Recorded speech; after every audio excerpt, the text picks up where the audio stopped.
I would request, good afternoon and good morning, everyone. I would request my esteemed panelists for the session to please join us on stage.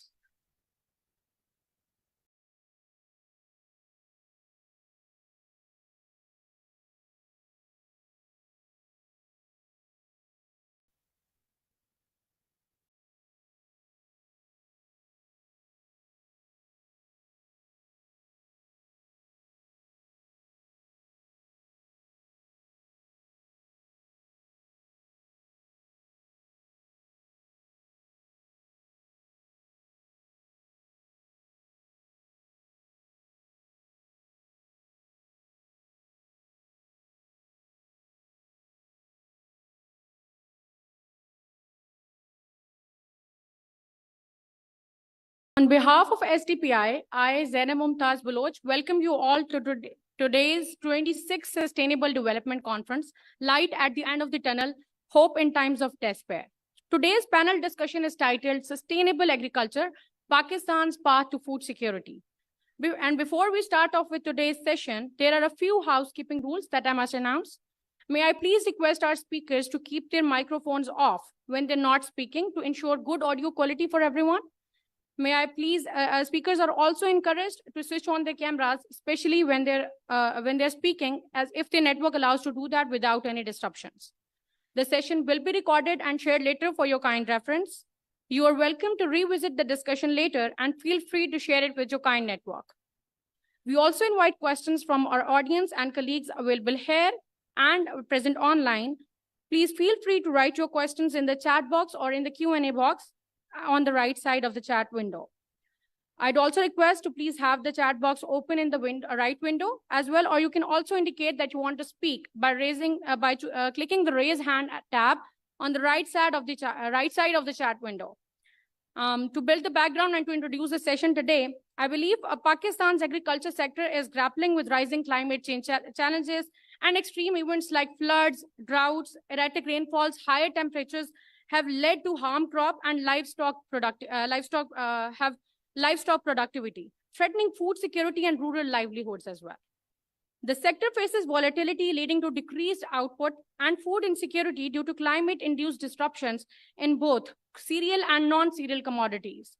The agriculture sector is a fundamental pillar for ensuring food security and fostering sustainable development of a country, simultaneously leading towards environmentally responsible growth strategies. Recognizing the importance of sustainable agricultural practices, the role of the banking sector is of prime importance here. And to revive the agriculture sector, the Bank of Punjab has taken a proactive approach by launching multiple initiatives aimed at promoting environmentally friendly agriculture, empowering the farmers, and building climate resilience. To move forward, I'd like to hand over the session to Dr. Fariha Armughan, who is Research Fellow and Head Center of Evidence Action Research, SDPI. Over to you, ma'am. Thank you.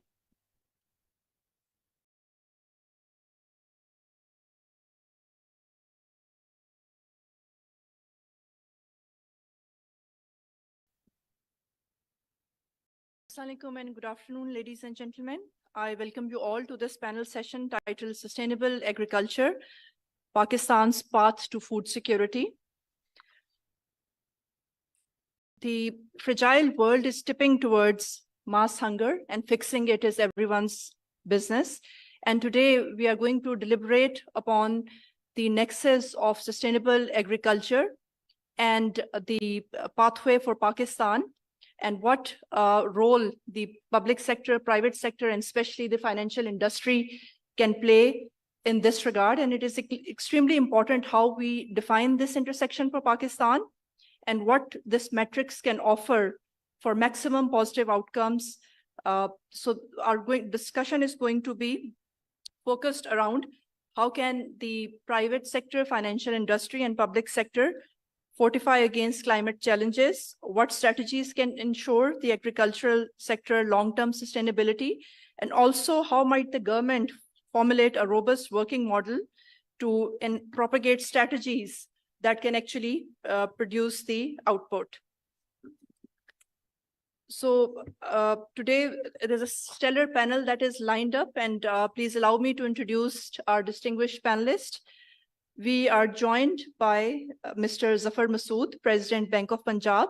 He's a seasoned banker and entrepreneur with a keen focus on development finance. His diverse experience includes working at board of directors level for major public and private entities. We also have the honor of the presence of Mr. Malik Amin Aslam, former Minister for Climate Change. He's an environmentalist and politician who has served as Prime Minister's advisor on climate change since August 2018. And he has worked as consultant World Bank and United Nations on environmental issues and has been awarded Tamga Imtiaz for his remarkable efforts. We also have the pleasure of the company of Professor Dr. Muhammad Naeem, Vice Chancellor, Arid University.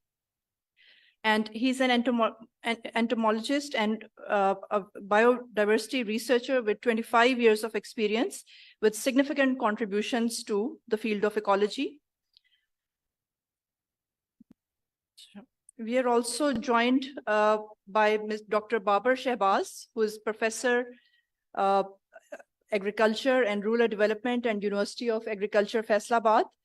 We also have the company of Air Commodore, Dr. Tasweefur Rahman, who's Project Director, National Aerospace Science and Technology Park.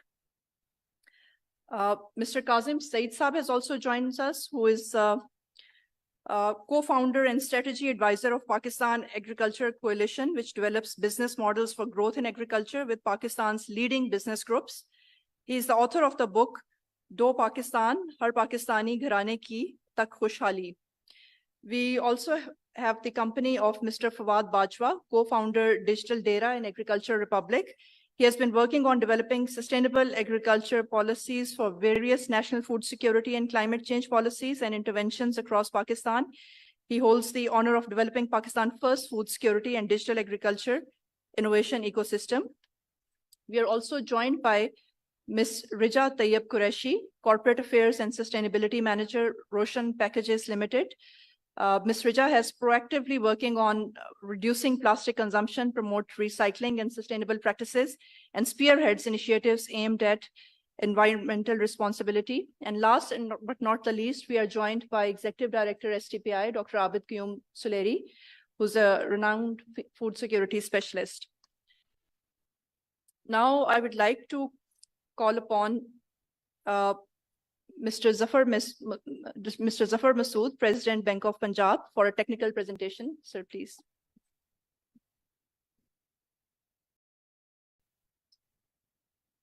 Thank you very much.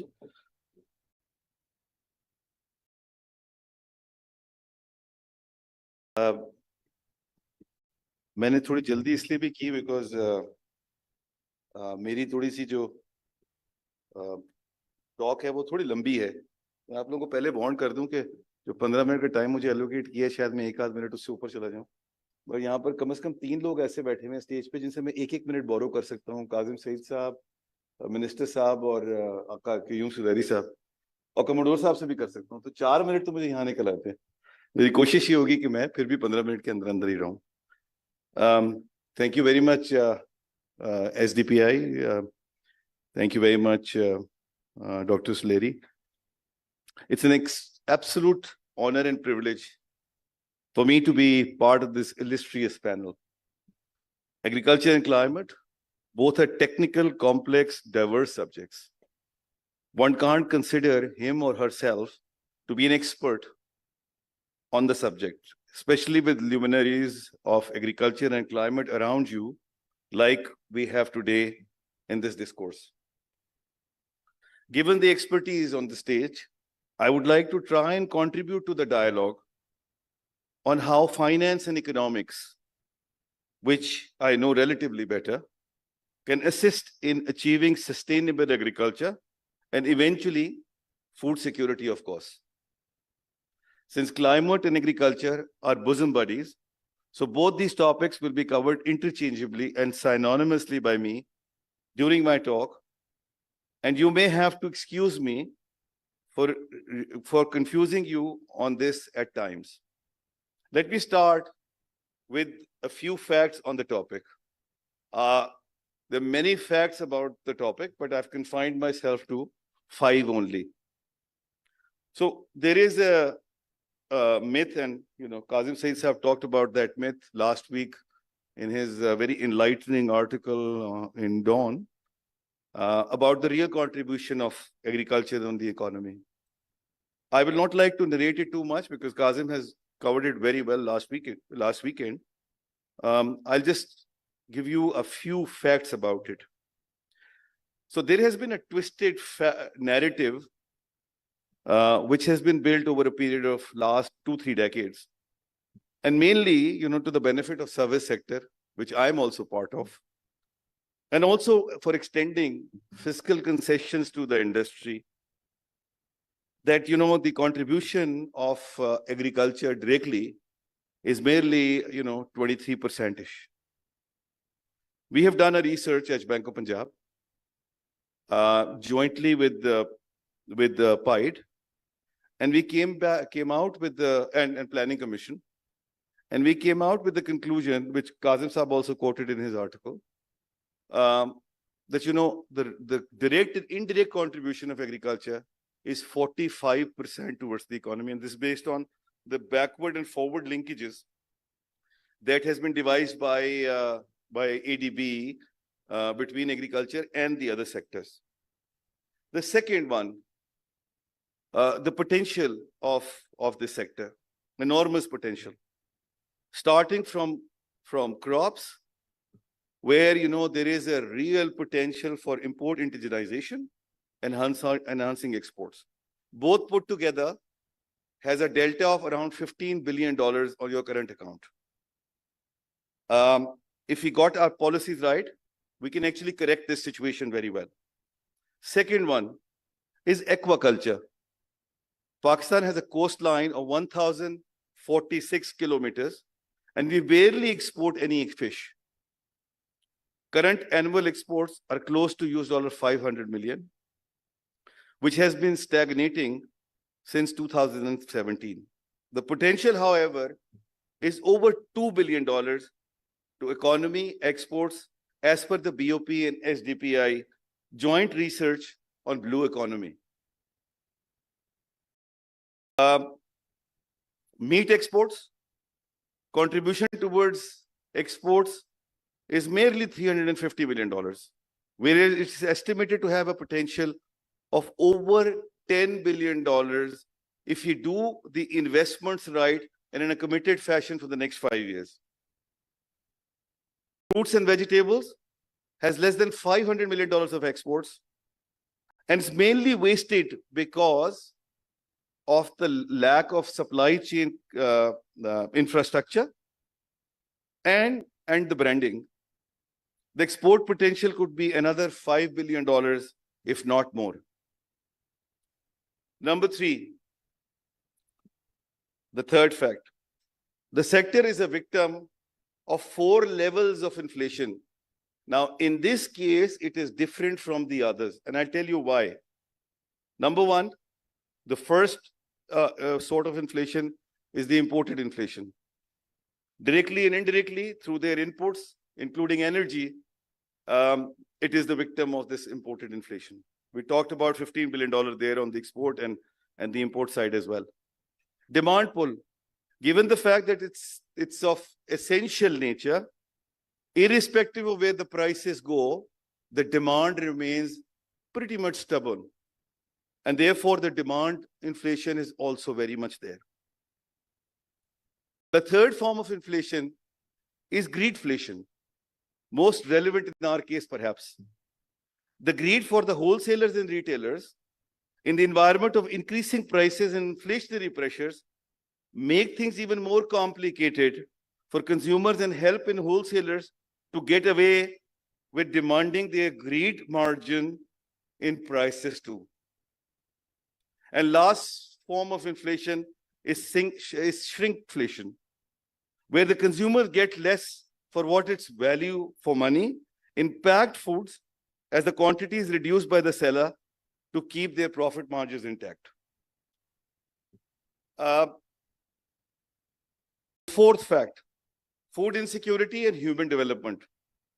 Direct impact on livelihood, nourishment, gender participation are directly related to economic security of the country.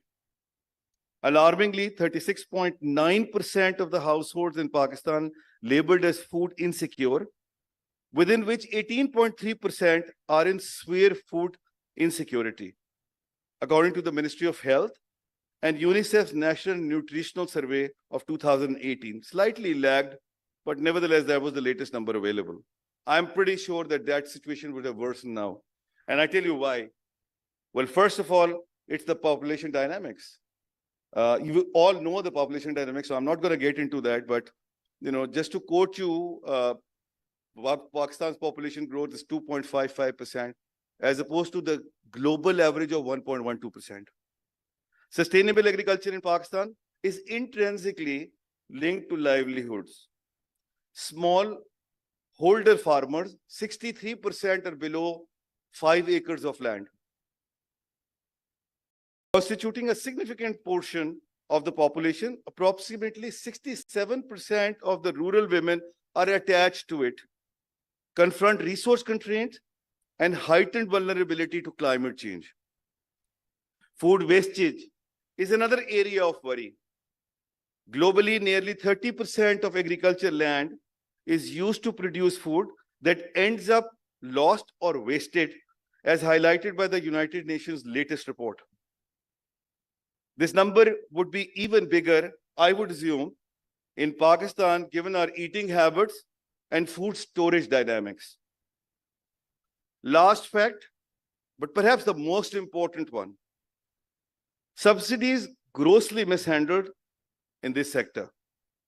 Let me make a statement which you might have never heard before. Agriculture, and under the garb of agriculture, let me repeat this, under the garb of agriculture, cumulatively,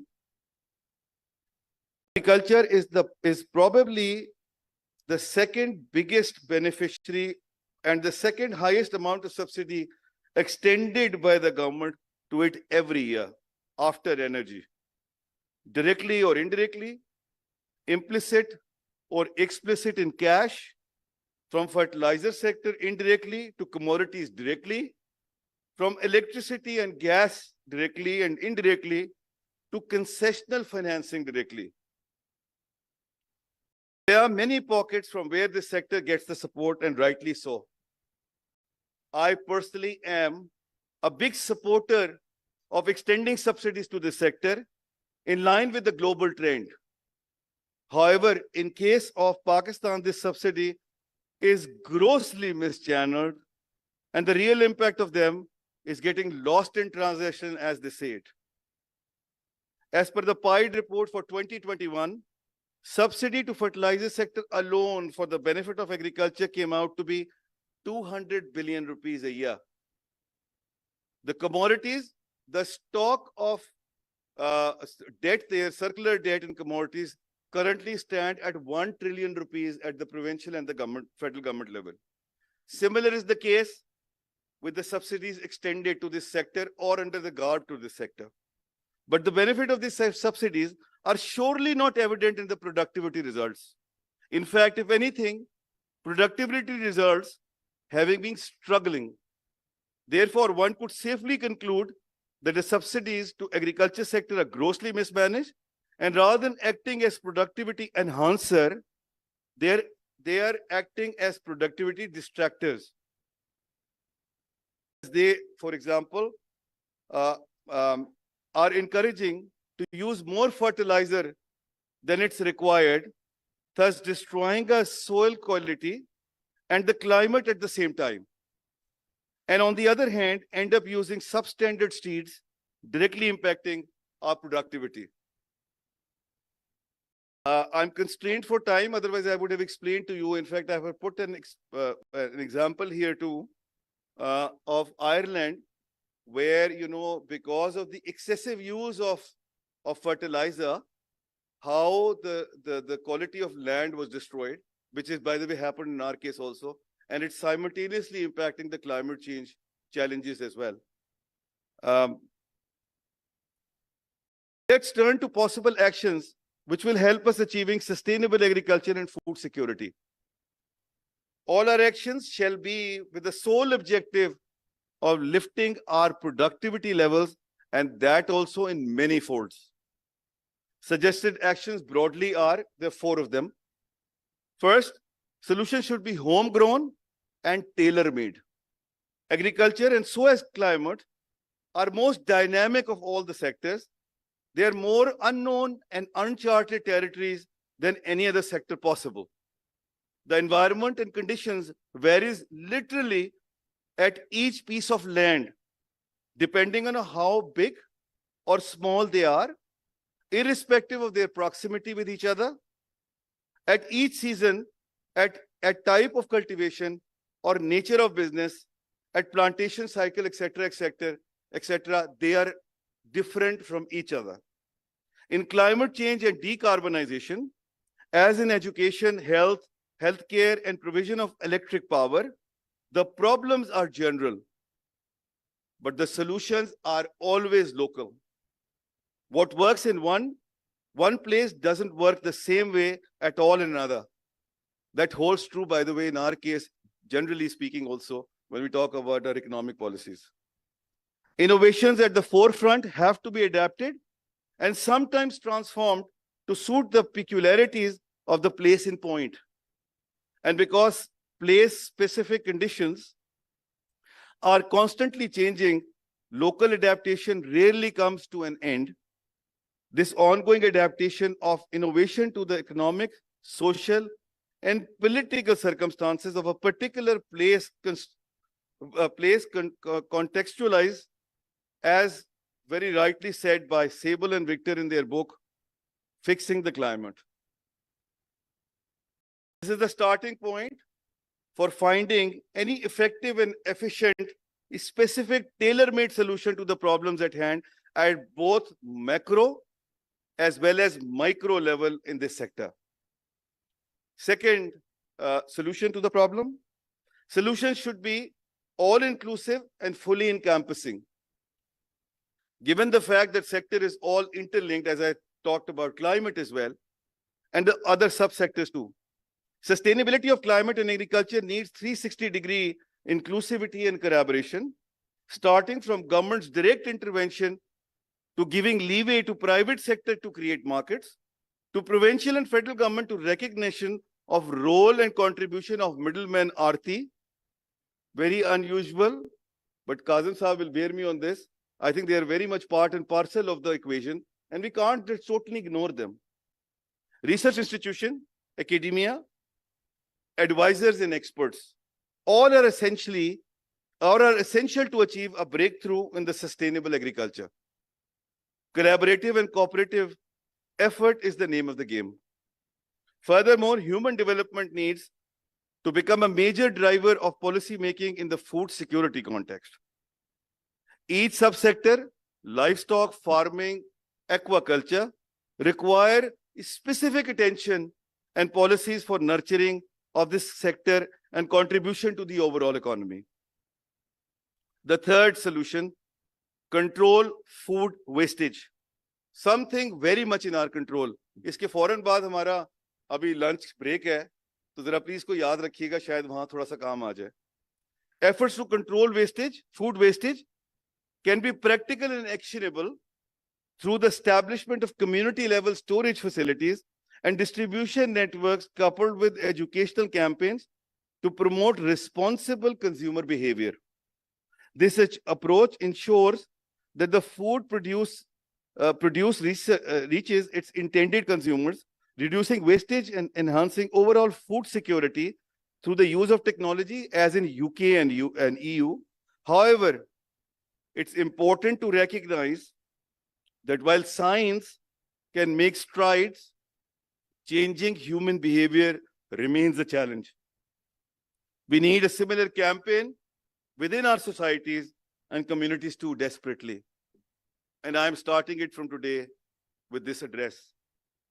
Last but not the least, and the most important perhaps, and my favorite, by the way, is the review and fixing of subsidies. Subsidies transmission. We need an immediate attention to fix this flaw. Moving basically away overall from trickle down to bottom up approach in the transmission of subsidies. Targeted subsidies using NSCR scorecard is the name of the game. And that also based on using quality inputs, time-bound and performance-driven to make the whole subsidy offering agile and effective. With this paradigm shift in subsidy allocation, agriculture by default becomes the biggest beneficiary as the most poor and vulnerable are attached to this sector, whether it's agriculture or aquaculture, or it has one of the biggest potential for import indigenization and exports enhancement, including livestock and fish, as I had mentioned earlier. The subsidies shall be aimed at providing advice to the farmers and then following through on the right amounts and qualities of chemicals and inputs, particularly seed in case of crops and dietary in case of livestock. And the aim of achieving the best productivity from each and every farm to the maximum extent possible. The concessional financing facilities and insurance offering, I'm not going to delve in detail on this. Kazim Saab is an expert. I think he'll talk about the insurance. At the provincial and the federal levels, must be revisited and restructured in consultation with the stakeholders to make more effective and efficient than the way it's being currently offered or packaged. Budget allocation towards R&D is an absolute must for better seed production and other inputs like liquid chemical injection through drip irrigation based on biogas production, for example. At the end, let me conclude by saying that climate and to a very extent agriculture and its various branches are by and large a socialist agenda. Let me just repeat it. हम बड़े obsessed हैं with the capitalist ideas and thoughts. मेरा जरा थोड़ा सा मामला टेढ़ा है. मेरा मामला ये है कि मुझे कोई फर्क नहीं पड़ता ये कैपिटलिस्ट हो या सोशलिस्ट हो. जो मेरे मुल्क के लिए अच्छा है, जो मेरे लोगों के लिए अच्छा है, वो solution होना चाहिए. I don't care whether that's socialist or capitalist. But climate, Minister Saab is here. Climate cannot take off. Professor Saab is there as well. ये सारे expert बैठे हुए हैं agriculture के यहाँ पर. That cannot take off if you do not take it as a socialist agenda. Whether we like, and this is not just true for us. This is a global reality. And let's attune ourselves to it. And it becomes even more important for a country like ours, where, which is not developed enough to carry things through on their own accord, merely leaving them on the market dynamics. It's directly connected with people and nations' welfare, agriculture and climate, not only at a national level, but also at an international level, in comparison to perhaps any other sector. I will urge you to please read the book of Piketty, Time for Socialism, in which he's argued this point, in detail. Therefore, the government support and subsidies shall remain an integral part of achieving better productivity and overall economic good. The government shall not shy away for supporting blatantly and shamelessly, but in a smart and targeted fashion through a private-public partnership framework. Let me emphasize, private-public partnership framework, while it has to be supported by the government, while there has to be a socialist agenda aspect there, but the government doesn't have the capacity to execute things. Therefore, it is important that the private-public partnership framework is put in place, and then we take these benefits forward to achieve much-needed sustainable agriculture and food security going into the future. Thank you very much for your patient hearing.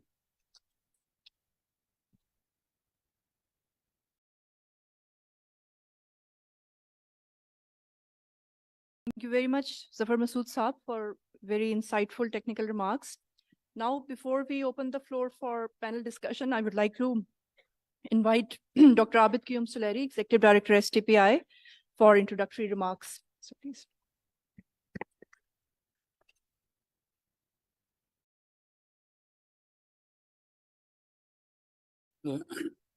Thank you, Priya. I would like to get educated from this August panelist, so I'll try to keep my remarks very short.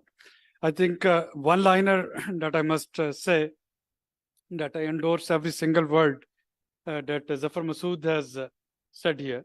And I can conclude my remarks here, but I would just like to add a little more to it. I had a chance to look and steer agriculture transformation plan by previous government. So I was the national convener for Prime Minister's Agriculture Transformation Plan. And I'll just give you my 3-4 lessons learned from there. The first, in order to promote agriculture and food security, we need to bring at least 4 pillars together, which currently I see are not there. We have agriculture education, agriculture universities. We have agriculture research taking place in different national as well as in provincial research organizations. We have agriculture extension, and we have private sector. And these 4, unfortunately, they are working in their silos. So we have Vice Chancellor of an agriculture university and Professor of an agriculture university here. We have Dr. Tausif very ably leading this use of digitalization in agriculture, precision agriculture. And we have Zafar Masood Saab, Kazim Saab, and others who are working in business and private sector. And of course, Malik Amin Assam Saab and other decision makers. So we are trying to actually get everyone who must be here for agriculture and food security discussion under one roof. The second learning was that finance is not the hurdle for taking agriculture agenda forward. In this agriculture transformation plan, which was a matching grant from federal government and provincial government, we struggled for almost 1 year with one province. We wanted to give it a grant, and the bureaucracy over there had no absorption capacity, and we couldn't get those initiatives included in their annual development plan. In other province, it was because the federal and provincial government were not talking to each other. So they were simply, it was a case whether federal government would release its 50% grant first, or provincial government would release its grant first. And in that 1.5 year time, we couldn't get those 2 provinces on board. The third is about subsidies. And after listening to Air Commodore Tausif's remarks, you will agree with me that all these subsidies should be converted into digitalization of agriculture. So we need to give subsidy for agriculture, but in order to enable our farmers to adopt digitalization of agriculture, which is the strategy for coping against climate change. My fourth one is credit to farmers, and Zafar Masood perhaps didn't elaborate much, but the Bank of Punjab is doing a lot in providing credit to farmers. We were in all those deliberations, let me be very candid here, we were quite disappointed by ZTBL.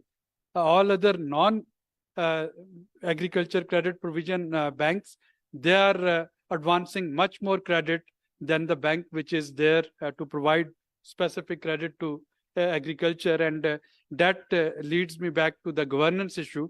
We need to prioritize agriculture, and we need to reform and revive ZTBL if we really want to go ahead and let commercial banks compete with it, especially the idea of electronic warehouse registry, which actually saves farmers from exploitation by middlemen. And my very final and last point is that in July 2023, we were facing very similar conditions as Sri Lanka was facing due to economic meltdown. And the difference that saved Pakistan from being Colombo was our self-sufficiency in agriculture. So because Sri Lanka imports all of its food and due to lack of dollars, one of the things that triggered people of Colombo to riot against Rajapaksa government 2 years ago, agriculture saved us, and we need to prioritize agriculture not only for food security but for our national security. Thank you very much, ladies and gentlemen, for being here, and I look forward to get educated from this esteemed panel. Thank you. Thank you very much, Dr. Abid Suleri. Before we delve deeper into the panel discussion, I would like to request the worthy panelists, if in the first round we can restrict our discussion within 5 to 6 minutes each, and then we are going to have. Sure, sir. So I would like to call upon Mr. Malik Amin Aslam, former Minister of Climate Change, Government of Pakistan. Sir, as a former minister and policy maker, what are your thoughts around that? What governments have been doing over time in promoting sustainable agriculture in response to the climate shocks affecting agricultural productivity, food security, and rural livelihoods? And what kind of SWOT landscape is there when we talk about the intersection of food security and climate change?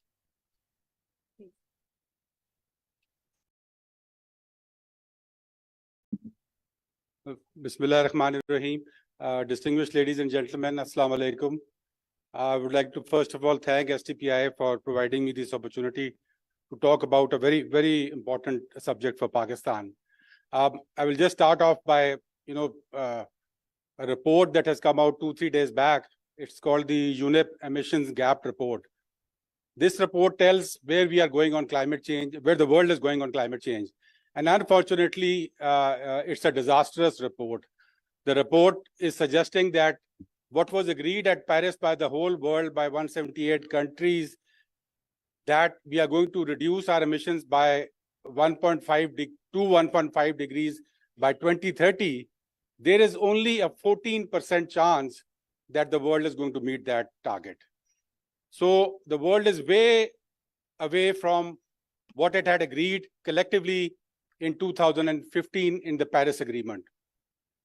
Ab is masle ke upar, what it is suggesting is that climate change, unfortunately, is facing us. We are already living through it. It is facing us in the face, and it is probably going to be the biggest human-induced catastrophe the world has ever seen. And we are going headlong into it. It's like a collective suicide mission, and the whole world is collectively heading towards that. Pakistan, in this context, is really not a big player because we have still less than 1% of the emissions. But unfortunately, we are one of the countries which is most impacted by climate change. Last year, there was a report that came out which suggested that there are only 3 countries in the world which have been continuously in the top 10 list of most vulnerable countries in the world over the last 10 years. उसमें Pakistan, Hattie और Philippines थे. ये 3 ममालिक वो हैं जो कि सबसे ज़्यादा इम्पैक्ट हो रहे हैं और सब continuously impact हो रही है climate change से over the last decade. And if you look at this, the impact that climate change is having in Pakistan, the biggest impact and the most visible impact is on agriculture and our food security. इसकी वजह is very simple.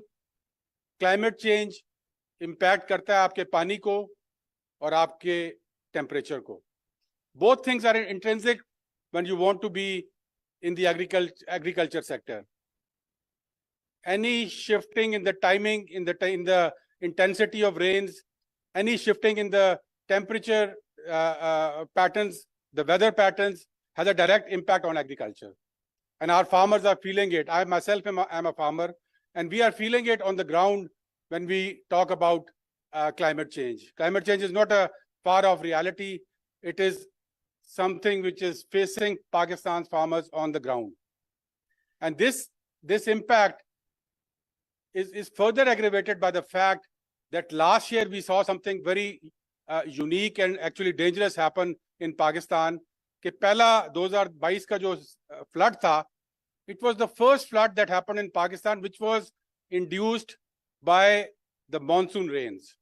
हमेशा यहाँ पे floods आए हैं because of the river swelling, because of the glaciers melting.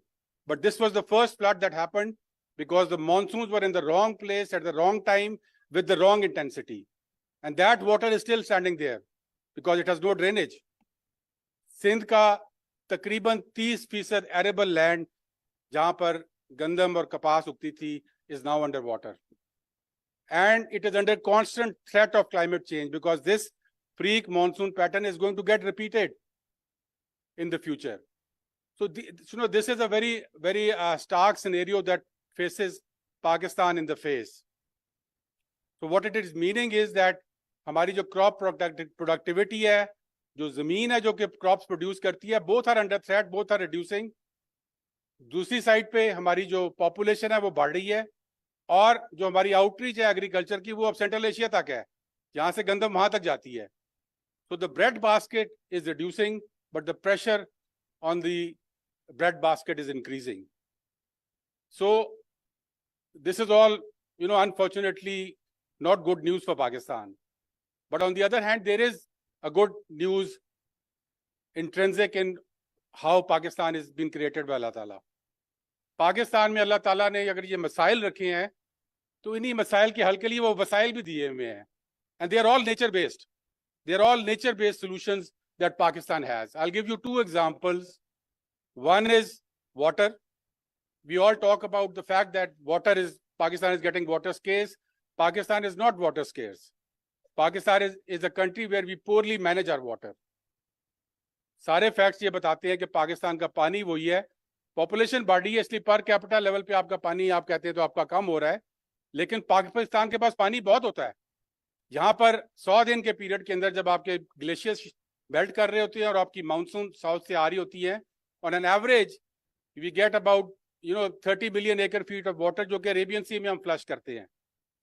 हमारा जो storage potential, हमारा जो स्टोरेज परसेंटेज है वो सिर्फ 9% है. यानी कि अगर हमें 100 लीटर पानी मिलता है साल का, हम सिर्फ 9 लीटर सेव करते हैं उसको. दुनिया की average is 40%. So we are not storing our water, we are not capturing the resource that Allah Ta'ala is giving us. That is one problem. The other I talked about the natural asset. The other natural asset is कि पाकिस्तान के नीचे जो ground water aquifer है, and I didn't know about this fact until I found out from PCRWR, it is the second largest sweet water aquifer in the world.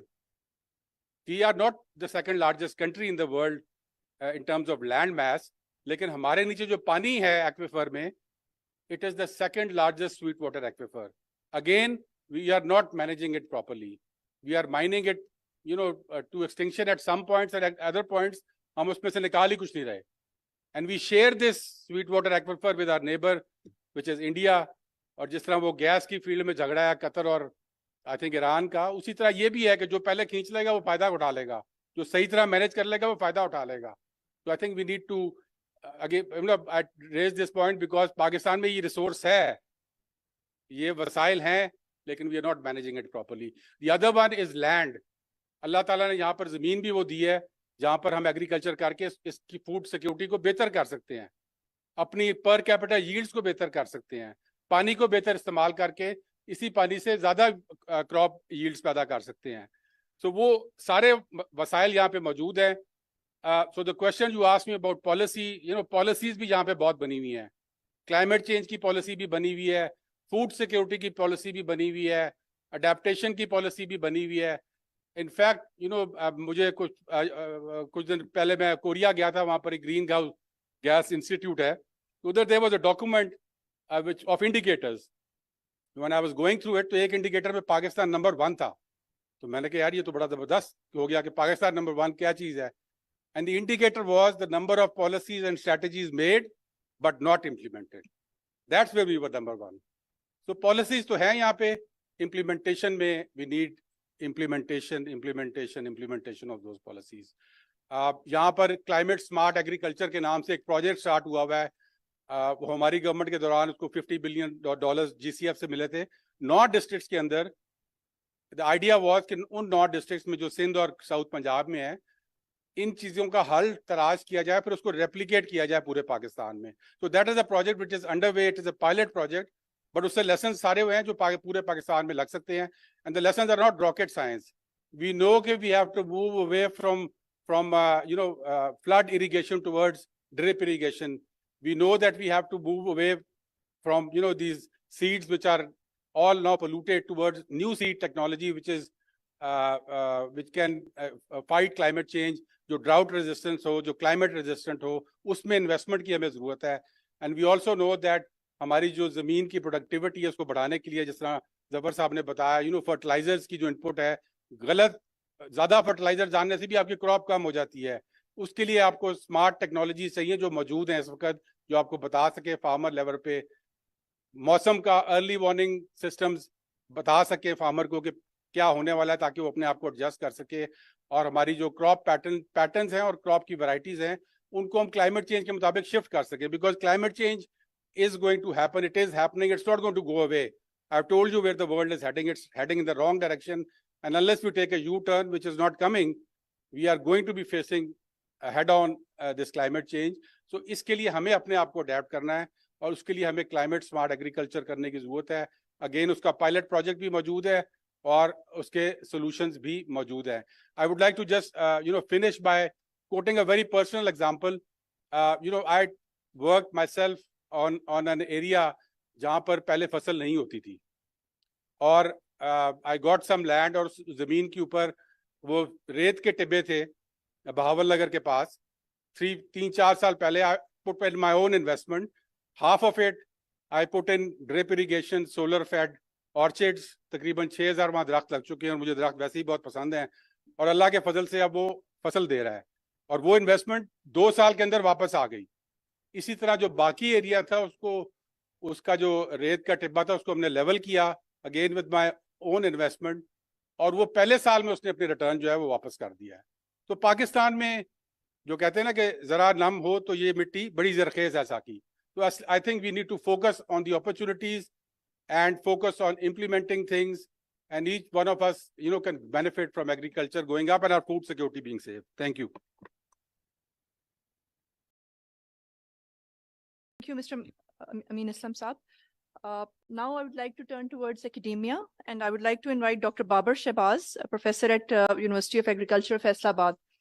So, Dr. Babar, how can Pakistan enhance its public sector to tackle climate challenges in agriculture, establishing a functional agricultural insurance system to manage climate risk in extreme weather conditions, and especially keeping a context in mind that Pakistan has a very low insurance perception and low insurance literacy, and still in majority of the agri ecosystem, climate change, climate action is still taken as a fancy item on the list to tackle later.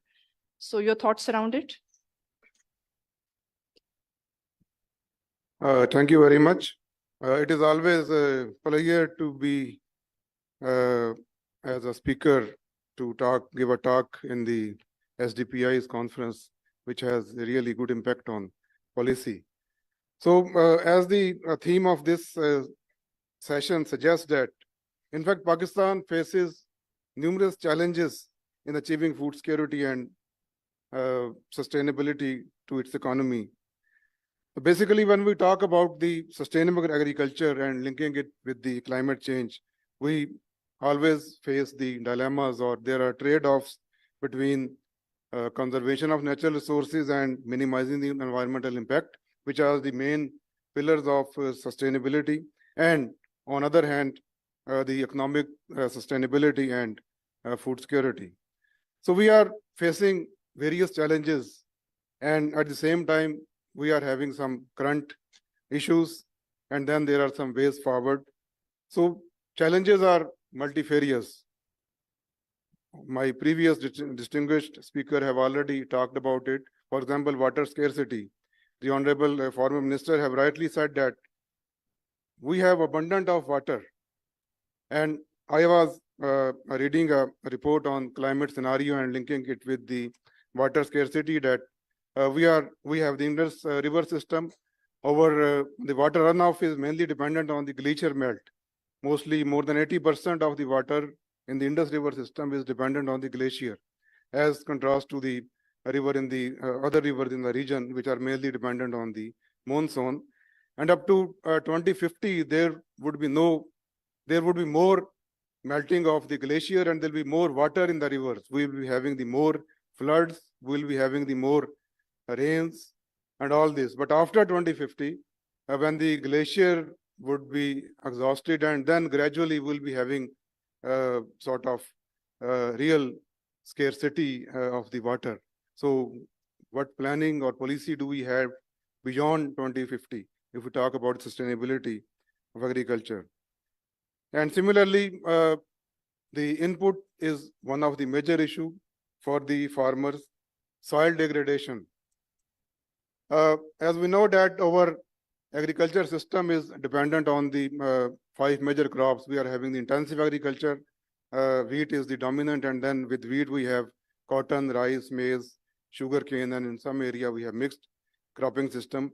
And this cropping system is highly resource intensive, and it is, in fact, it is highly exhaustive of the natural resource, particularly the soil fertility. And due to this intensive cropping pattern, what we are seeing nowadays is the burning of the crop residue, because farmers have to prepare their land for the next crop. And the quickest and cheapest option they got is to burn the crop residue, particularly the rice residue. The technological options are there, but they are beyond the reach of the farmers, and burning of this crop residues give really detrimental effect on the soil, particularly the organic matter in the soil is reduced, and the microorganism killed, and then the farmer have to put more synthetic fertilizer on it, which is already very expensive nowadays. So they are in a sort of vicious cycle. So this is one of the major hurdle in the achieving sustainable agriculture. In many countries of the world, there is a system of cropping pattern of that. They use some middle crop, the covering crop, or particularly the leguminous crop with the cotton, with the maize, or with other such nutrient intensive crops, because leguminous crop fix the water, fix the nitrogen and fertility in the soil. And when Dr. Abid said that we have the major pillar of agriculture, the education, agriculture research, agriculture extension, and the private sector. In fact, during 60s, we disintegrated this system. We have very good system of the combined integrated system of agriculture education, research, and whatever the field level realities they were brought into notice by the agriculture extension staff, goes to the research and academia. But after 60s, we disintegrated the system. We have the separate agriculture research organization. Universities are their own silos. Extension, they have no link with the universities. And we always give example of the Indian Punjab that they are doing very good. In fact, they have adopted this model, which is called as the Lalpur model, which is originally the integrated system. Now it cannot be reversed, but they are using it very effectively. Their universities are managing the research institute. Major portion of the agriculture research in Indian Punjab is going to the universities. There, the Indian Punjab Agriculture University Ludhiana is basically responsible for the agriculture research. So what are the ways forward, as the diversification is one of the major aspect that we have to look for if we want to have the major trend towards the sustainable agriculture. And then climate smart agriculture and precision agriculture are other sort of we can have as an opportunities. And then education and training of the farmers, of capacity building of the farmer is one of the major way forward, and providing the improving their access. If we talk about the sustainable agriculture, we have to improve the access of the farmer towards the sort of financial resources. This is also, and we have to give them a proper policy environment. And when we talk about the genetically modified crop, there are always suspicions, but the research in this field is going on.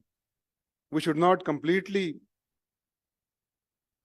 throw this concept. The research is going on, and we are always consuming genetically modified soya bean, corn, keeping in view the all cautions and the biodiversity guidelines. Was we should have to look into this aspects. So these are some of the few points from my side, and later in the discussion we can have more discussion on it. Thank you very much.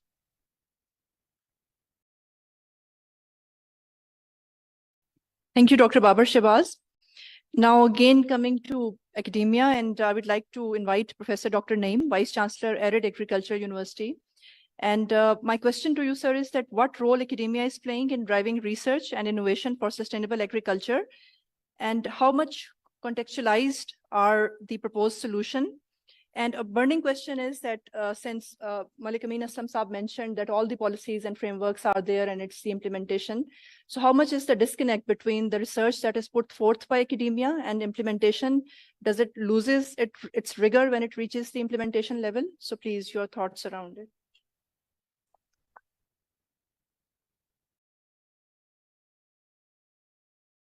Bismillahirrahmanirrahim.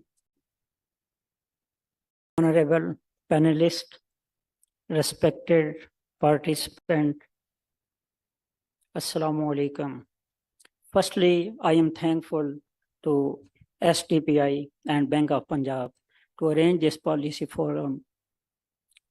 Sustainable agriculture related to the food security. Sustainable agriculture has the unique potential to mitigate the climatic change. Agriculturists, stakeholders, industrialists, researchers, all together, we work hand to hand and solve this problem related to economic, social, and environmental challenges.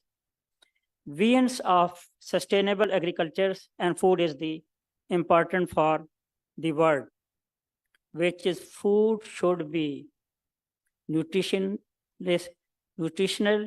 and accessible for the human being and protect our natural resources in such a manner, in a way to meet the future human needs. Farming community, before the 100 years, the discovery of the urea and DDT, our farming community produces organic food, which are healthy and free from different diseases. This food is now, we are very difficult. Okay, how we again come to this one. The reason is that world faces numerous challenges due to huge pressure of population and pressure on the natural resources, different type of the activities in such a way there are also faulty agriculture practices. Our convention or traditional agricultures, now this converted into modernization. Though the modernization is important, but there are several issues of this modernization agricultures. Soil water pollution, decreased biodiversity, deforestation, greenhouse gas emission, problem related to the food safety. No, food is such a unable which cause the increase the human diseases, social and other culture problem. Pesticide cause more than $10 billion to damage the human and ecosystem in USA every year. Now, actually, the main problem is birds and bees. These are the pollinators. 70% our bees, which pollinate the different crops, fruits, all these things. The reason is, according to Einstein, he stated that if the bees will be finished, after 4 years, the human being will be finished. Now, the threat of the pollinator of the birds, actually, what's the reason? We disturb the nature. Now, nature is disturbing us. Nature does not need people. People needs nature. There are several problems related to our agriculture sectors. I am not going in detail, just climatic change, increased populations, lack of financing, high cost of agriculture product and transportation, poor crop yield, unfair distribution of waters, lack of reforms, water conservation, soil conservation. But there are only the solution. The solution is sustainable agriculture. Actually, how the sustainable agriculture will recover? We should, our tradition methods, modernization, and in relation to ecological agricultures. Ecological climatic school of thought, one of the most important now we are facing.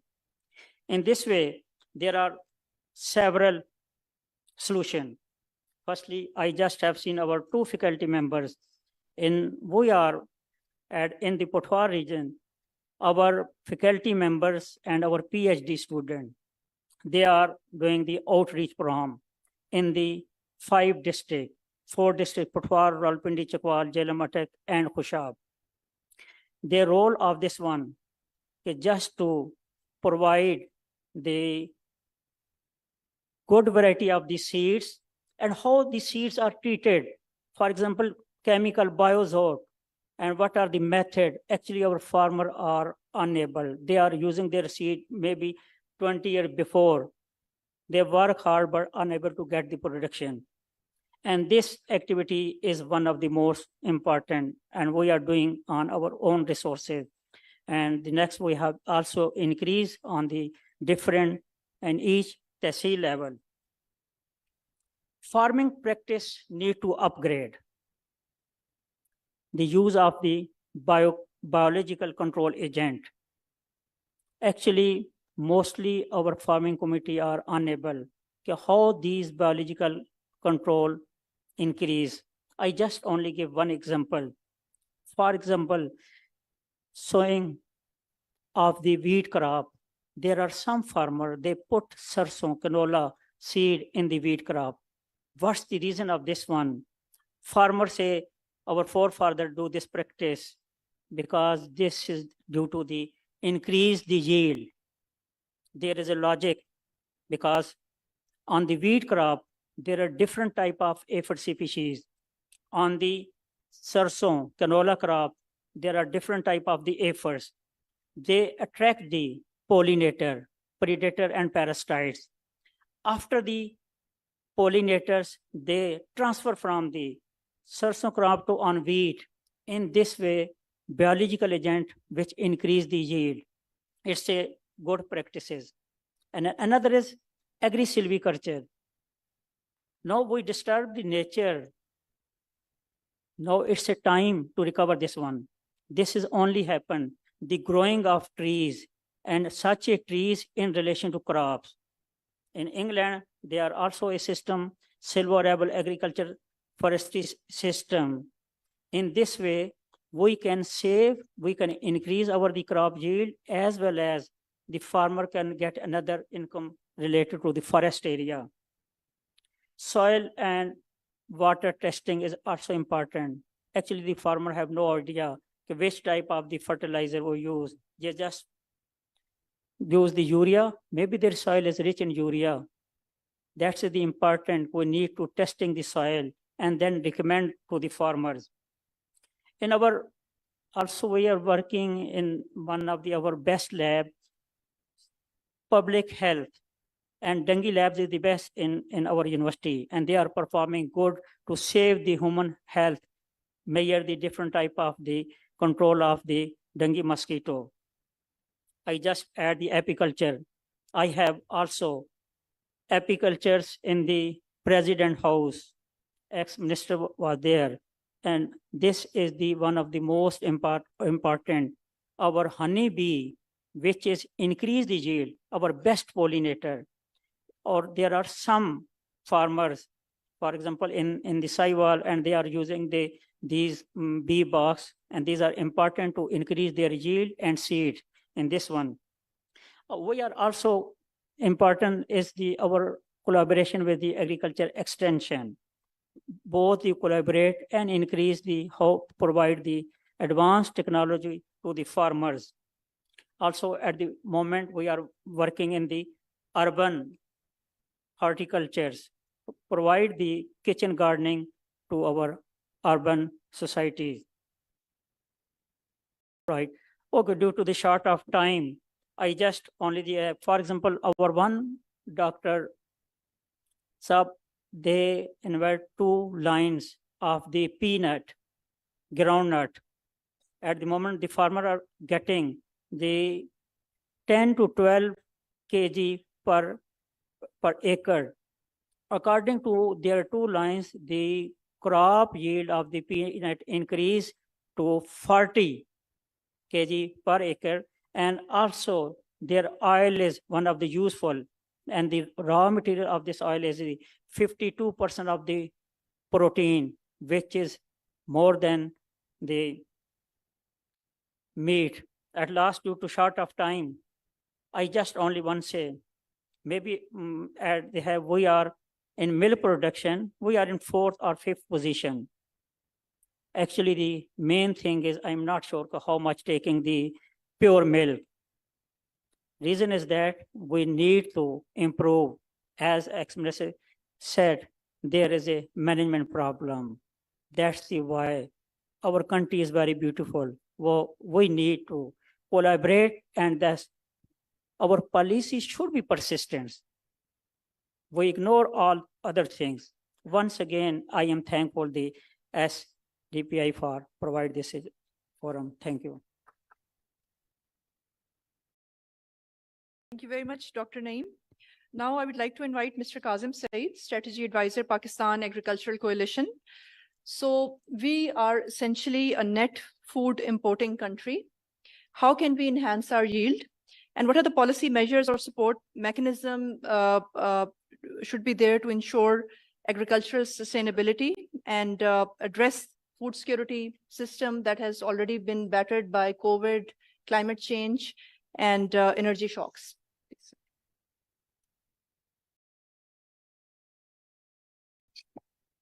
Thank you very much. I'm very pleased to be here. Thank you to SDPI for the invitation. I've had the fortune of working on in a number of areas, but I consider myself a policy professional, public policy professional first and foremost. So I feel like I'm in a audience of family.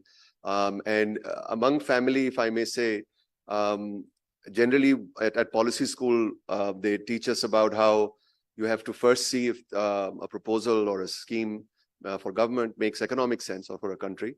And often what they teach us, the flaw that policy people make is that they don't check whether that proposal, in addition to economic sense, also makes commercial and financial sense. And from that point of view, I focus a great deal on talking to folks in this country and abroad who are interested in investing in agriculture. And there, one of the things that is asked about, is the dollar depreciation. For any kind of FDI in Pakistan, dollar depreciation becomes a challenge. Agriculture comes out as a possible area of investment, where any farmer growing rice, since we are exporting 2/3 of the rice beyond our production is far beyond our consumption. Any farmer growing rice is actually growing dollars. I mean, that's the way they say in the trade. And so anybody who is investing in large scale, agriculture, and this is being talked about and considered a great deal, they at least are protected from the dollar depreciation. And I think this is an important, from a macroeconomic point of view, I would recommend that STPI look at, analyze from this angle, the prospect of agriculture as a sector that can salvage our economy from the sort of very dire macroeconomic challenges we face. I think one point I'd like to make before going further is that we are talking about food security, which is clearly very important. All the speakers have spoken about it, but there is, we are not only facing a great food insecurity coming in the coming years. We are importing some of the staple crops that have been grown for thousands of years in this area, like wheat, like cotton as well. From food security point of view, pulses.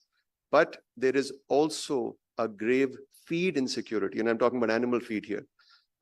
Feed insecurity that is something to focus on. I think all the literature you see on the agriculture sector for the last 30 years will tell you about a fodder shortage. And you ask the farmers, they don't need any analysts to tell them about the fodder shortage and the quality fodder. And we depend on our, especially on the dairy animals. This is a critical issue, should be studied from a policy point of view. We depend on the dairy animals for the milk and the meat. And Dr. Abid Suleri very correctly pointed out that agriculture, I don't feel we are self-sufficient in agriculture. We are importing some very obvious crops that have been grown for thousands of years here, but we were able to withstand the kind of difficulty we were in because of agriculture and because of these animals. A key point to remember about climate change, I think today, because the discussion is focused on climate change and agriculture, so I'll just focus on those aspects. I think the questions that you've asked are very broad brush. Climate change in agriculture is unlike city folk. It's not something that farmers need to be educated about. And Malik Amin Saab, as a grower himself, has talked about it already. Weather patterns don't just affect farmers' daily lives, what to wear out. It affects their livelihoods. So it's critical. And we talked about water. 93% of Pakistan's fresh water is used by agriculture. A third of it is wasted, which gives us hope. Nalaiki bhi kabhi kabhi koi positive cheezein de deti hai aapko. So we are not running out of water. We're not so short of water. It's just that we are wasting it. So that also becomes an issue of water issues also become seriously agriculture issues. Now, this uncertainty due to climate change is a layer on top of many layers of uncertainty that our farmers are already facing. And therefore, we're getting the dysfunctional outcomes of Pakistan's agriculture sector. The farmer faces risk regarding seed. Cotton farmers, I'll give you a very specific example. Cotton farmers have faced extreme uncertainty regarding the cotton crop over the last 15 years. We have gone into an Armageddon when it comes to cotton crop over the last decade. And overall, we've seen, even before the years of serious decline in cotton output, and now we are importing, we have heard about sugarcane taking over on the lands where cotton has been grown for millennia. And one of the reasons is the lack of the risk associated with cotton's profitability. If cotton is done in the way that it ought to be done, with the right seed, with the right protection from pests, etc., I don't think there is, and I think the economists in the room can do this analysis. I don't think any other field crop can compete with cotton on profitability. But because of the very high risk and variability of the profits, farmers have often, this is one of the key drivers, they've shifted away from cotton over to sugarcane. Near Multan, you're going to see rice, you're going to see maize. It's incredible that soil is perfect for cotton. And some of the water guzzling crops are being grown there. So this is something to study, how the seed is, the effectiveness of the seed is causing farmers to make business decisions which are opposite to the policy prescriptions that we would like them to do. Another example of risk for the farmer is the lack of timely availability of water. And one driver of flood irrigation is that the farmer is not sure when the water will come again. And there are other drivers too. But so flood it while it flows. That's the way it goes. And the farmer is consistently overwatering the crop because at the wrong time, because that's when the water is coming. So we have to fix our irrigation system, which is practically all in the public sector. And here we add climate risk. But climate risk transfer, I mean, climate risk mitigation is a very complicated thing. And you have a whole different science and schemes to address that. But climate risk transfer is very, very common. What is risk transfer? I'm the farmer. If there is a flood, I will lose my crop. Who else can take this risk and pay me? It's the insurer. It's just like accident risk insurance, health risk insurance. It's a very common thing. And you will be surprised to know that Pakistan has had climate risk or crop insurance for 15 years. In 2008, allow me to give you a little background because this comes to the policy questions. I just want to give you a little bit background here. In 2008, after a very high-powered and task force of capable people, a decision was made by the government to make crop insurance mandatory for every single loan given directly to a farmer by the banks of Pakistan. And this scheme has been going on, and it has, for small farmers, had a subsidy from the federal government as well. And State Bank administers it. And this scheme has two key flaws. I shouldn't call it flaws, to be fair to those who started, because they let these design decisions remain because they felt, start to kare, let's get it going. We didn't have a mechanism for doing the satellite data analysis and doing on a commercial level, not on a theoretical level, and also doing the crop cuts to find out if the crop yield has gone down enough for you to actually make a payment to the farmer, insurance payout to the farmer. Therefore, they said the calamity declaration by government is going to be the trigger. And I think you don't have to be an expert in insurance to know declaration of calamity has many subjective issues that come in. So that is one issue. Now we have not only fintechs, but insurtechs out there. And that's already, some of them have come to Pakistan from the Pakistan Agriculture Coalition platform. We brought them.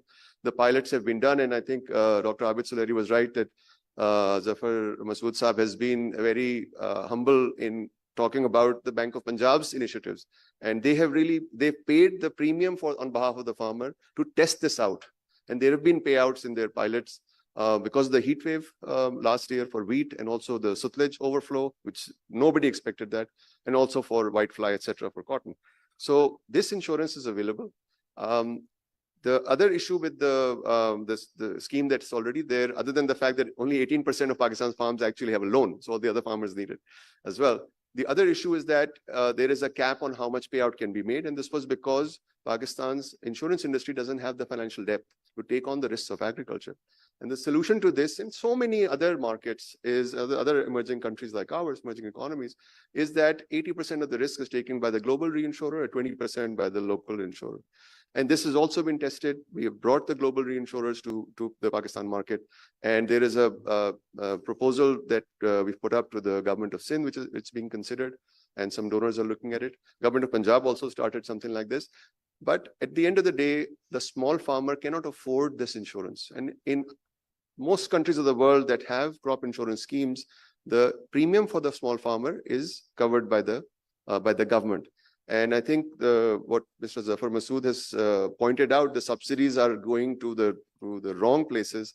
There is not a huge amount of money that will be required. It could be the range of 30-40 billion for the entire country, all the major crops. And I think you don't need to subsidize every person. This work has to be done from a policy point of view. We can transition through a few years of government support onto a point where we can graduate to private sector doing it. I'll stop here. Let's talk about the questions and we'll talk more. Thank you. Thank you very much, Kazim Said Saab. Now I'm going to invite Mr. Fawad Bajwa, who has joined us virtually. He is the co-founder Digital Data and Agriculture Republic. So, Mr. Fawad Bajwa, can you hear us?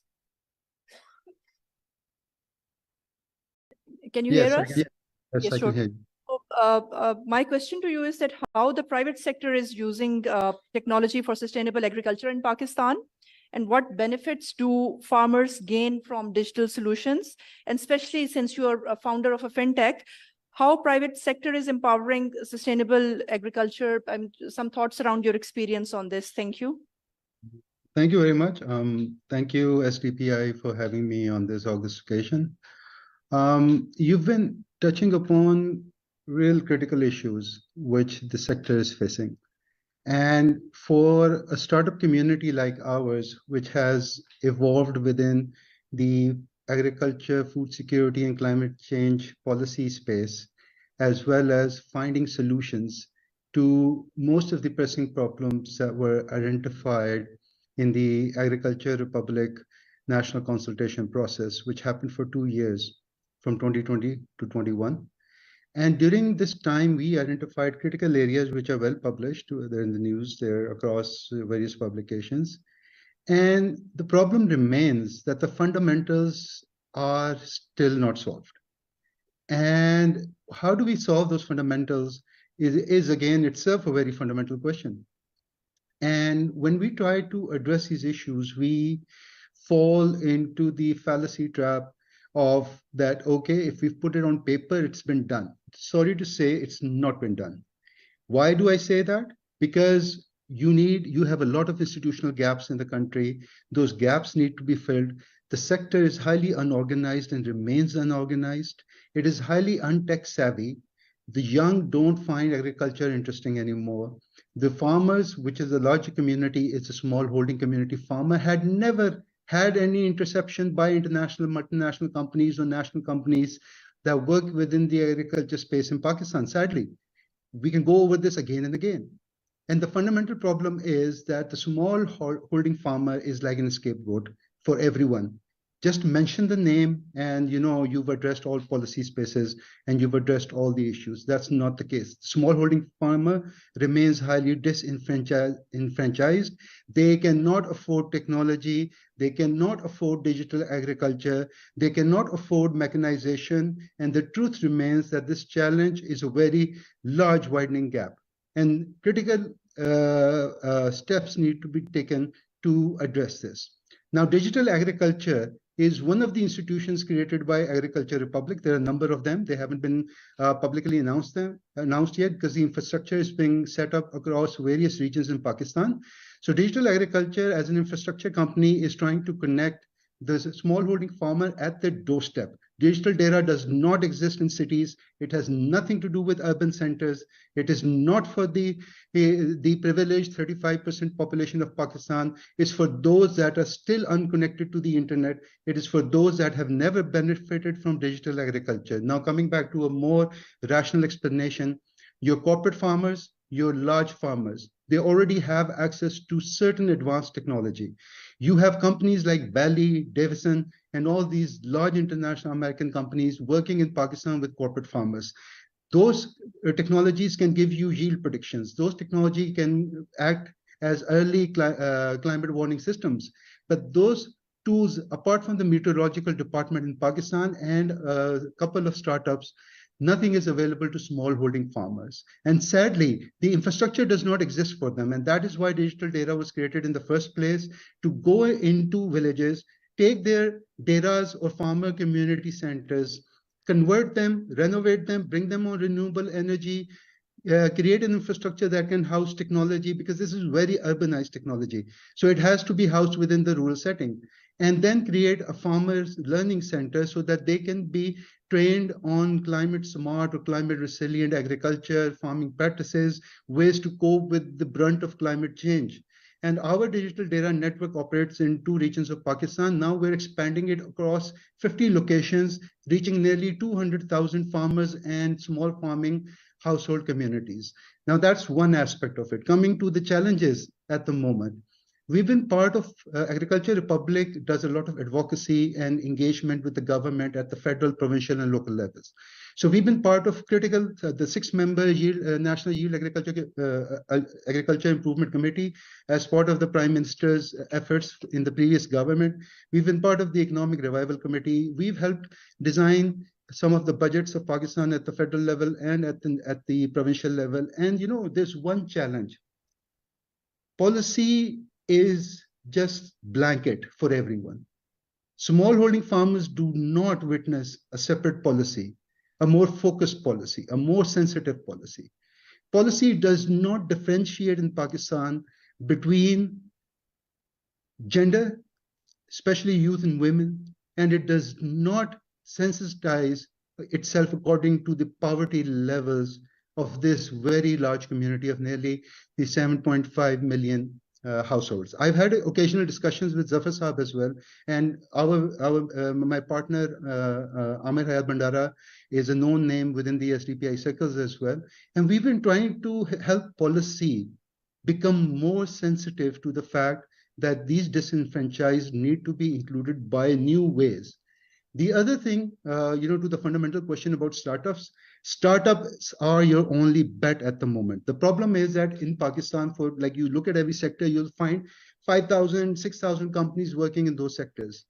Sadly, in agriculture and within the startup landscape, you have less than 150 startups working, and most of them are shutting down because of the economic challenges that the current economic crisis prevails across the country, and they haven't been able to find sustainable funding.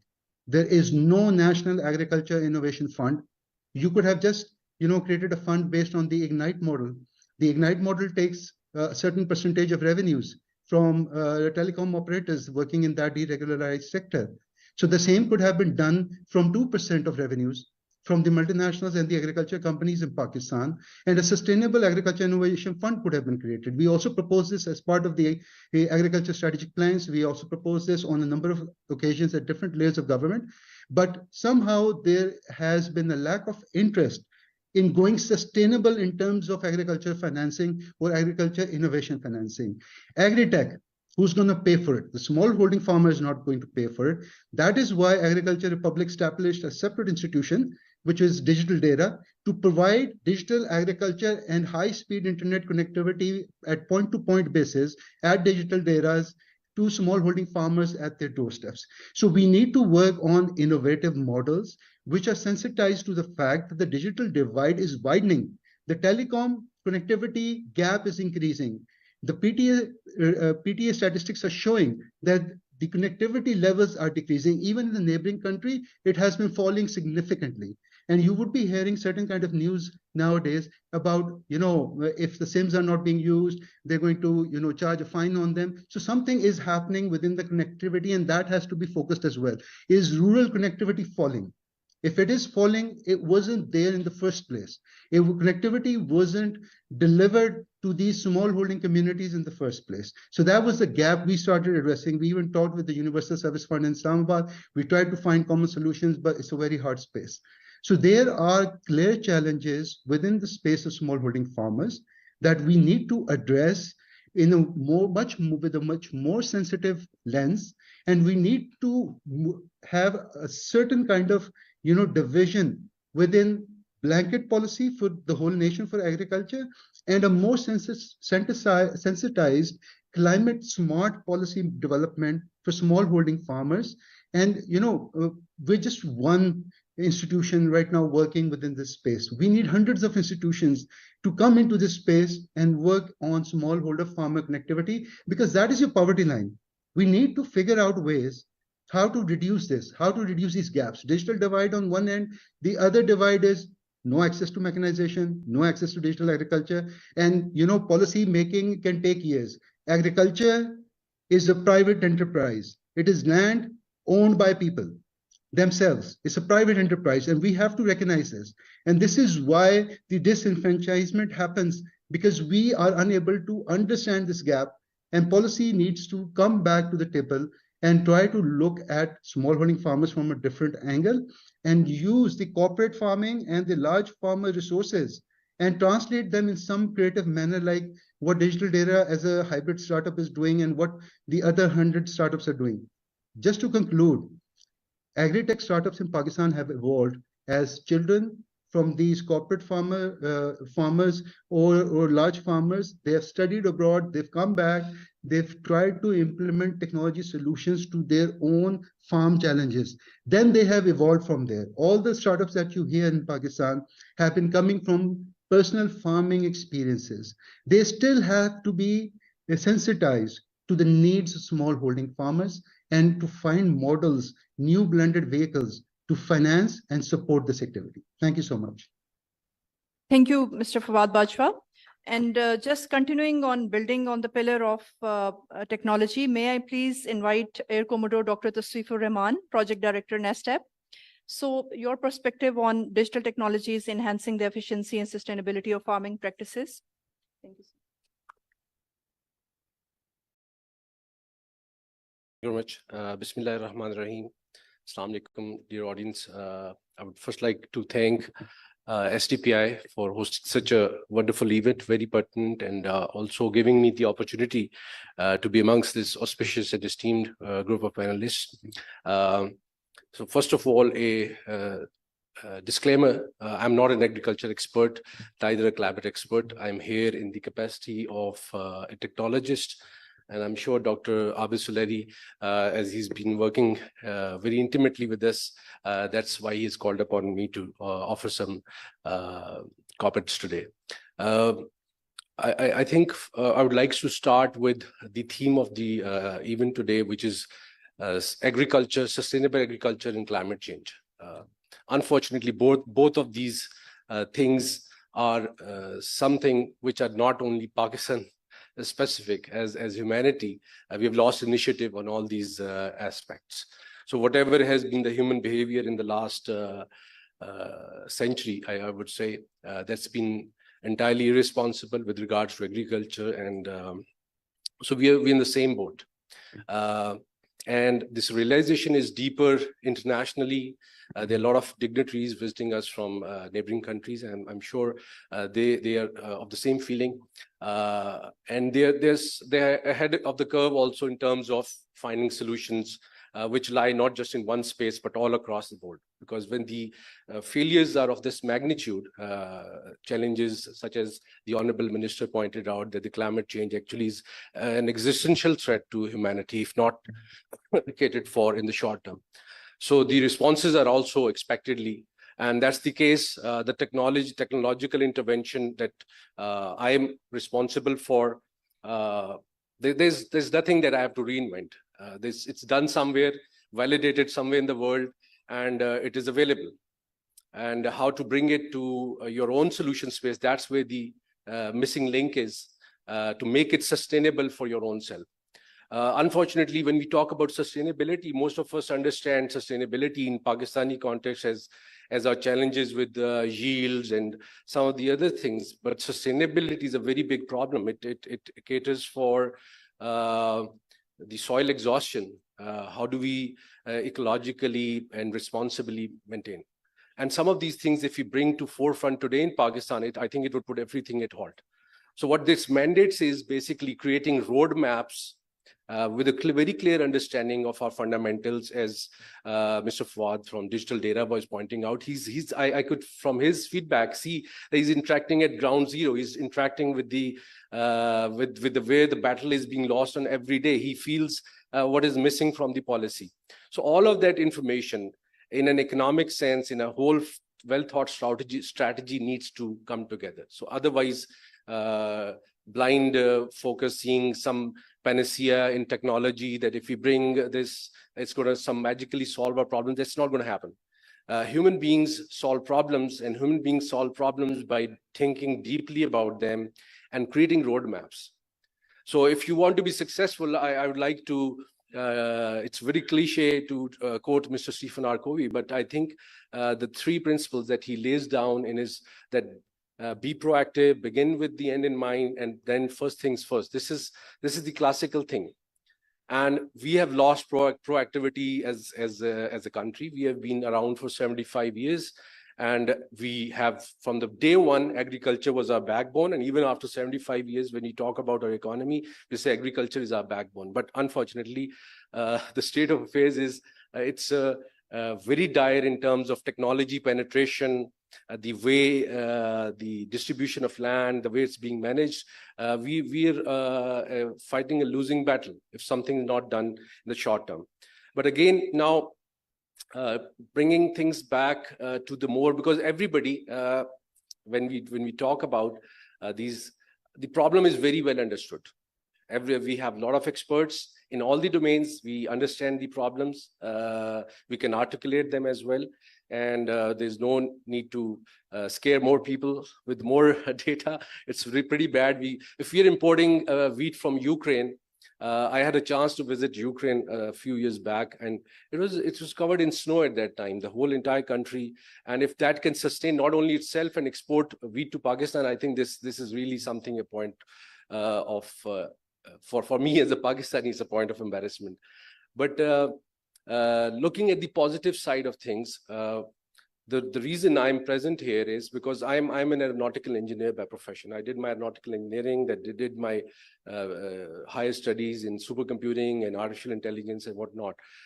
But how did I end up in agriculture? So we were building an ecosystem of innovation for Pakistan focused around the aerospace industry. And there the objective was to bring technology in a sustainable fashion in Pakistan and seed it. And you can't do it alone.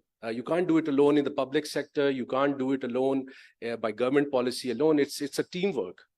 Globally, it is known as a triple helix model of innovation. So every country has a unique implementation of triple helix. What works for US does not work for Germany. What works for Germany does not work for China.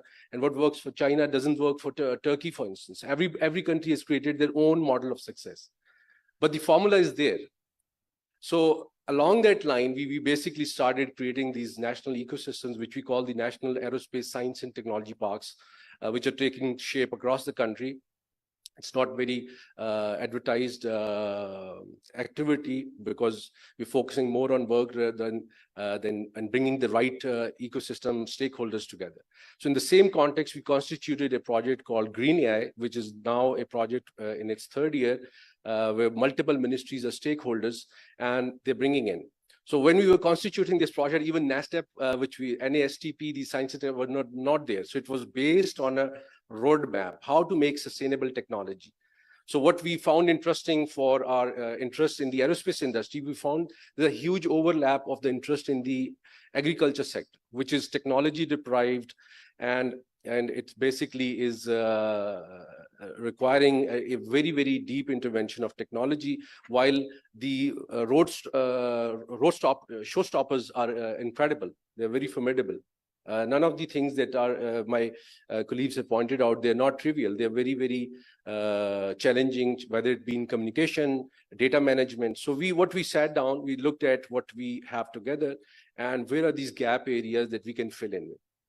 So what we found out is, whether it is climate change or sustainable agriculture, we have to draft a roadmap and then stick to it consistently and persistently.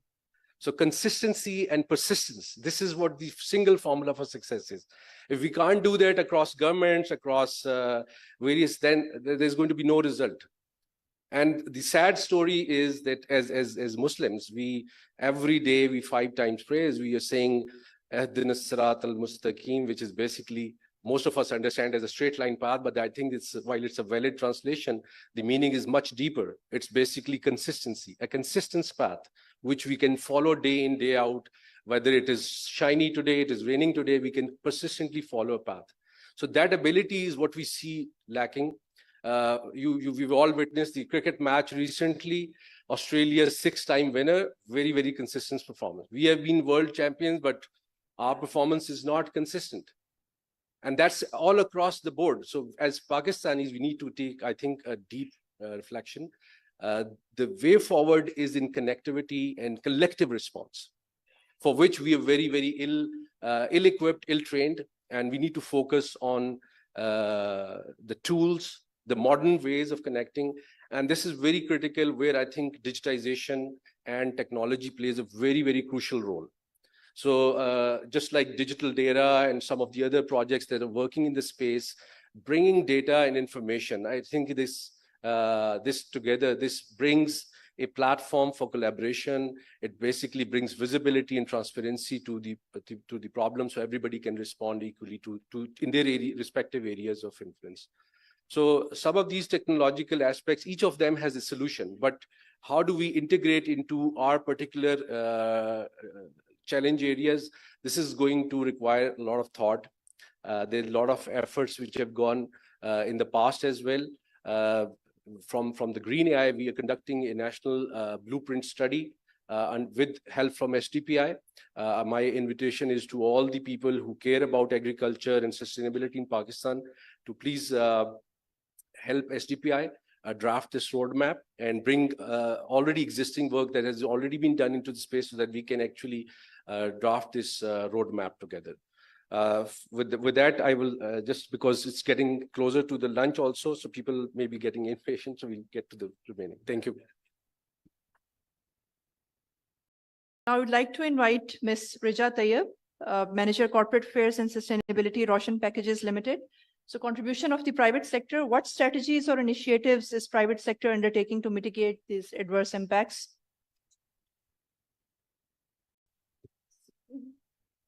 Thank you so much, Fihya. And I won't take more than 5 minutes of your time. I'm just going to go over some of the initiatives that we're taking and some of the challenges that we are facing, since there's a lot of people that I think can help us with that.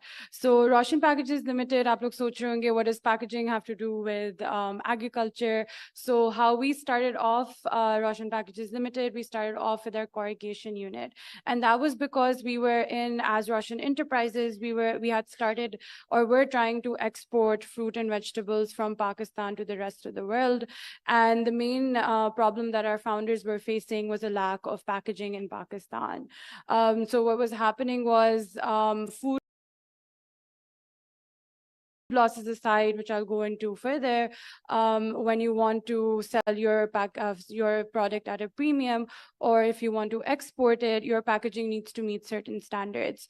So for that, in 2002, at that point, we had to import packaging. So the corrugated, jisko aap gatta kenge, from China and other countries to actually send our product to the UAE and the UK and the rest of the world.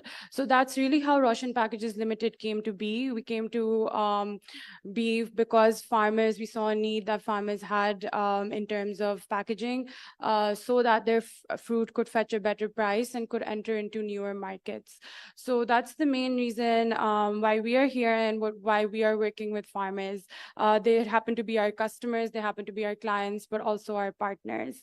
So one of the main things that, one of the main challenges that we faced in terms of where our clients and our farmers is, while we've been able to tap into larger farms and, corporate farmers, it's been difficult to educate and tap into, as we've spoken about before, smaller farm holdings. And this is because what we've noticed is that the decision about packaging is not being made at the farmer level, it's being made at the RT level, or it's being made at a very the people that are making that decision are not in the system, and we're finding it hard to find them within the supply chain. So the farmer himself or herself is not making the decision from what we are hearing. And why that's a problem is because according to the FOA and other statistic, food, so there's food waste and there's food loss. And along the supply chain, whenever we lose fruit or vegetables, that's called food loss. And over the world and in Pakistan, there's around 30% food loss that's happening. So this is all fruits that are and vegetables that could have been on our plates, that could have been sold, but because of something along the supply chain, we are having problems. So one of the major things that we posit is packaging, and we believe that around 10 to 20% of this problem can be curtailed through packaging. What's happening right now is farmers are using wooden crates that they're making themselves, or the RTs are finding them or reusing them. And the main problem with the wooden crates is, firstly, they're not hygienic. We don't really know how many times they've been used and what kind of standards they're following. The other problem that comes is, for example, that can hurt the fruit and vegetable as they're going along. So packaging fruit and vegetables is a science. When a farmer comes to us, we get their requirements. So for example, if somebody wants to export to Russia, we give them a different packaging solution as opposed to someone who wants to export to the UAE. And similarly, if if somebody wants to do, local movement of their goods, we will give them a separate packaging solution. In terms of even when we give them a packaging solution, we've had to explain to them how to package their product, because during the transportation, your product should be packaged tight enough within the boxes so that there are no food losses within them. So those are some of the main issues that we've been facing. What we have done for small farmers, because it's as a bigger industry that we have, we manufacture the cartons ourselves. We had an issue with MOQs and minimum order quantities. We've developed a platform called roshpack.com, where we basically have pre-made boxes for farmers to use. So we've had smaller exporters and smaller farm holders come to us and sort of pick up 100, 200 boxes. We've done a bit of branding for them. They can put their sticker on it and even export their product across wherever they want to. We have A+ and A categories in that. So that's one of the main ways we are trying to empower farmers wherever we can. But again, our salespeople can only go to so many farms and can only reach out to so many farms. The other thing we have done is we've been sponsoring programs such as Kisan Ka Pakistan with Discover Pakistan, and that aims to really educate farmers in farming categories. But again, that sort of education is really needed, and we've been in that dilemma of how to educate that smaller farmer and how to empower them through the packaging that we are able to provide them. Because what if we could remove the middleman or the exploitative artis and sort of explain to the farmer that, if you have better packaging, if you have better branding even on that packaging, you are able to fetch a better price. Lastly, there's the whole problem. So even when, as I spoke, 30% of our food is food loss as opposed to food waste. But even that food loss, we don't know exactly where it's going in terms of sustainability, because we're into recycling, etc. as well. That food waste, even if it's going to random landfills, it's releasing methane. So there's the whole sustainability aspect of that. So if you were able to even figure out a collection system for that, you're able to use that in biomass plants even, or even just curtail that or send that to local producers. So those are some of the main things that we wanted to talk as Roshan Packages. And lastly, the main issue we've been having is in terms of data collection, as I've been saying, is really finding out where the decision makers are within the supply chain, because obviously from what we've learned, they're not the small farmers. So how do we really get to those people and educate them onto the costs and benefits? Because obviously there's a bit of investment required once you're purchasing something from someone. So we've worked with USAID on this a couple of years back, and we're hoping to do that as well. But there needs to be a large movement towards this, because as you'll see, those are in wooden crates, and that's really not good for the food that you're eating, but also the food that's wasted as we go along. So I'll keep it short. I think lunch is almost there. So thank you so much. Thank you very much, Ms. Rija. Now this brings us to the end of the session, and I would like to invite Dr. Waqar Ahmed, Joint Executive Director, STPI, for vote of thanks.